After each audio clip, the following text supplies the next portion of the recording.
بسم الله الرحمن الرحيم، والصلاة والسلام على أشرف المرسلين سيدنا محمد وعلى آله وصحبه أجمعين، صلاة تنحل بها الكرب وتنفك بها العقد. اللهم اغفر لي ولوالدي وللمؤمنين والمؤمنات والمسلمين والمسلمات الأحياء منهم والأموات يوم يقوم الحساب، اللهم أمين يا رب العالمين.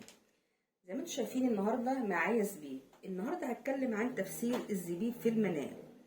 يسعد يا هناه اللي يشوف الزبيب في المنام. رمز الزبيب في المنام رمز قليل جدا لما بيجي لأي حد، مش عادة بنشوفه في المنام.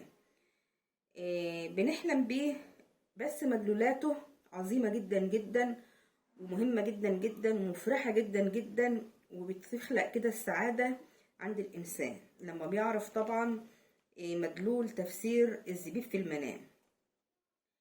تفسير الزبيب في المنام هو من الرؤى المبشرة والمبهجة والمفرحة في عالم الأحلام.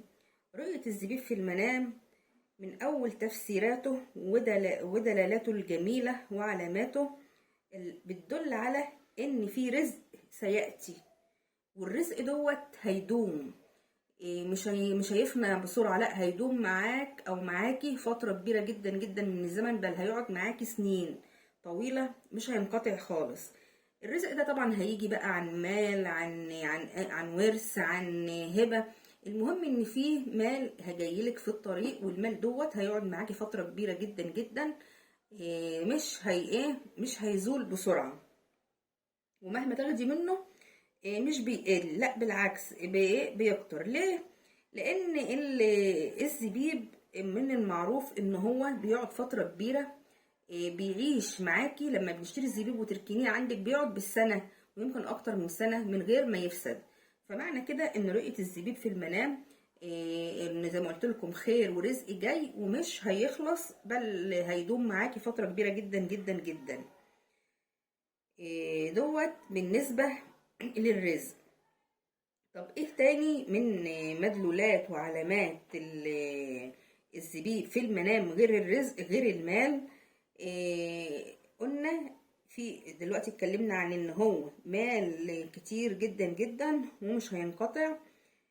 طب تاني علامة بتشير ان الزبيب من العلامات الجميلة على الزواج بالنسبة للبنت العزباء والشاب الأعزب.